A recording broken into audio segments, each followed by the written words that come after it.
15h30, mesdames, messieurs, bon après-midi chez vous et bienvenue à ces bulletins d'information. L'Association congolaise pour l'accès à la justice, ACAJ, est profondément préoccupée par les violations des droits de l'homme et de la liberté de la presse dont est victime le journaliste Stani Boujankera, arrêté le 8 septembre 2023 à l'aéroport de Ndjili alors qu'il s'apprêtait à effectuer un voyage à Lubumbashi. Grâce Mayo signe ses commentaires. Accusé notamment de propagation de faux bruits et diffusion d'un document attribué à l'Agence nationale de renseignement ANER suite à la publication d'un article sur le site de Jeune Afrique dont il n'est pas l'auteur, cet article évoque un rapport de l'ANER sur les circonstances de la mort de l'ancien ministre Chérubin Okende. L'ACAJ dénonce l'atteinte à la liberté de la presse et au droit de l'information. Elle rappelle que la détention doit être l'exception et la liberté la règle et que toute personne doit bénéficier de la présomption de l'innocence et du respect de son droit à la défense. Elle rappelle par ailleurs que Stani Boujankera soit libéré sans condition ou à défaut, soit déféré devant son juge naturel dans un délai raisonnable conformément à l'article 19, alinéa 2 de la Constitution de la République démocratique du Congo. Elle appelle les autorités congolaises au respect des engagements internationaux du pays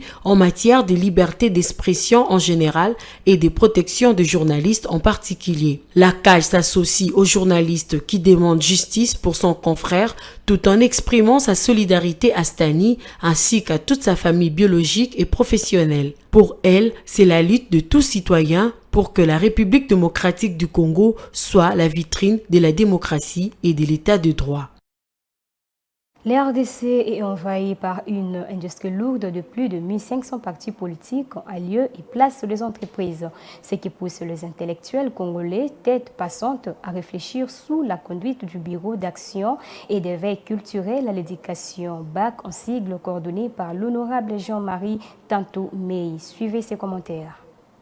Que faire pour que l'intellectuel congolais mène une vie digne et décente sans nécessairement créer ou intégrer un parti politique? Un thème qui a fait l'objet d'une réflexion profonde le samedi 16 septembre 2023 au Centre culturel congolais Kessemei, organisé par le Bureau d'action et d'éveil culturel à l'éducation, BAC en sigle. Les hommes de culture, une trentaine d'intellectuels, écrivains, têtes pensantes et jeunes ont pris part à ce rendez-vous intellectuel dont 2 Congolais écrivains vivant à l'étranger ont apporté leur contribution intellectuelle. Il s'agit de Madame Fetengi Rabatouare, congolaise vivant au Canada, qui a établi la différence entre l'intelligent et l'intellectuel. Le sort du pays dépend beaucoup des intellectuels. Et un intellectuel, c'est une personne qui réfléchit. C'est une personne dont les analyses doivent contribuer à faire avancer la société, sa société,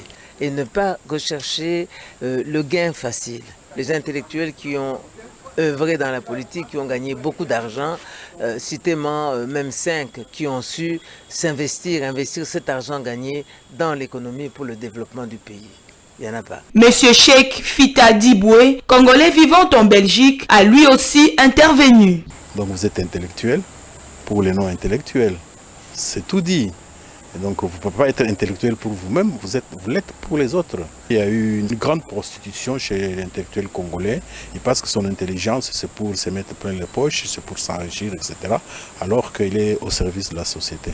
Jean-Marie Tantou Mei, promoteur du BAC, lui, estime que la RDC est envahie par une industrie lourde de plus de 1500 partis politiques. C'est trop, il est temps de se lancer dans d'autres domaines. Il n'est pas normal que l'intellectuel qui a une expertise, une expérience, puisse être au service de quelqu'un qui n'a pas étudié, qui n'a pas compris, uniquement parce qu'il a un pouvoir politique et financier. L'intellectuel doit être son propre employeur. Et c'est notre combat depuis la conférence nationale souveraine. Nous voudrions que demain, les jeunes puissent courir vers un travail d'agriculteur, d'agronome, de médecin, d'infirmier, que vers un travail d'animateur politique qui parfois ne vend que du vent. C'est depuis le lundi 18 septembre à Kinshasa que 45 agents de la police nationale congolaise sont en formation. Pendant 10 semaines, ces inspecteurs de la police nationale congolaise seront outillés pour plus de professionnalisme dans l'accomplissement de leur mission. Laetitia Moulalo pour plus de détails.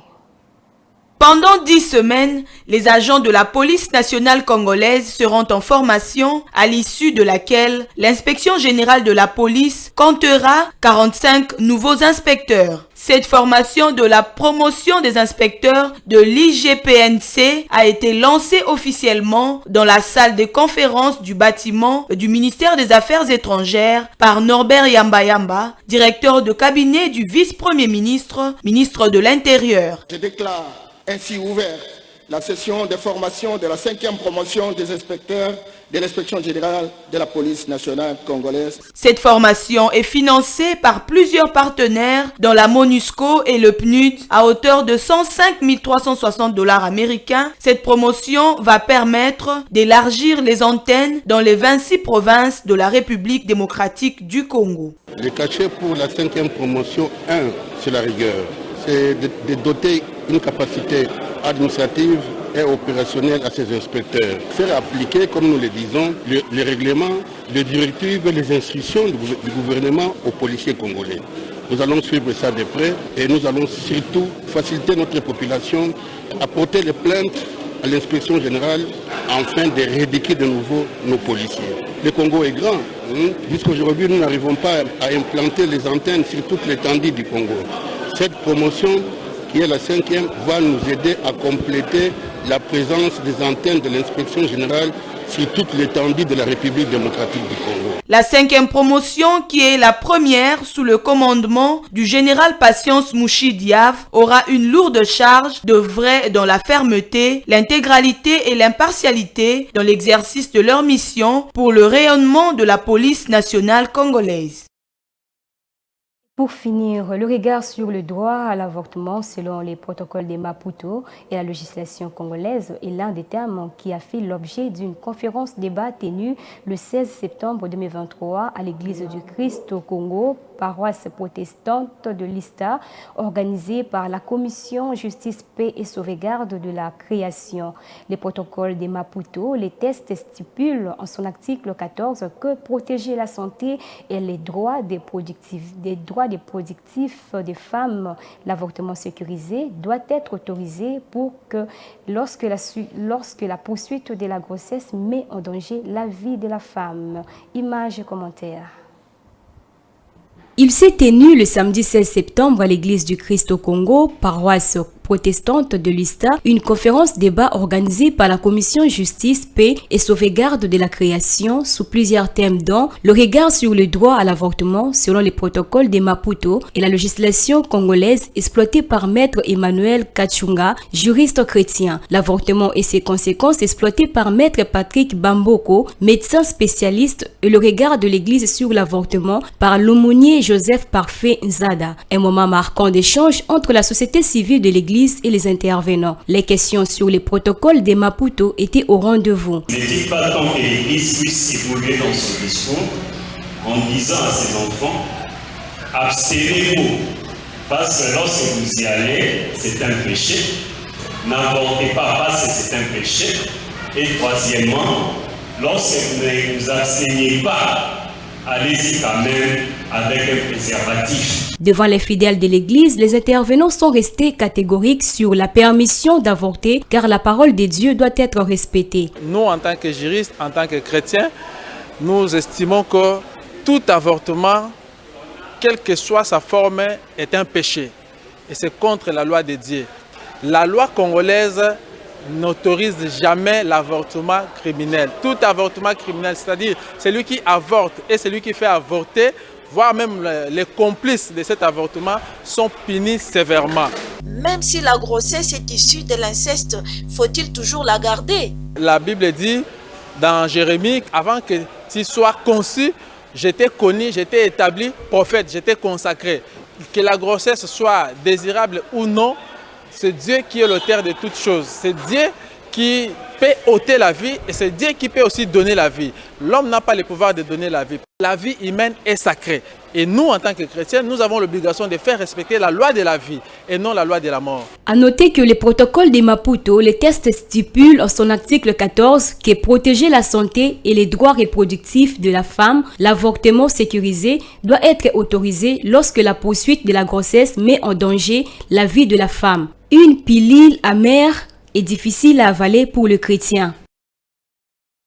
C'est par cet élément que prend fin ce bulletin d'information, le 15h30. Mesdames, Messieurs, merci de nous avoir suivis et bonne continuité des programmes sur votre chaîne Mandiko TV.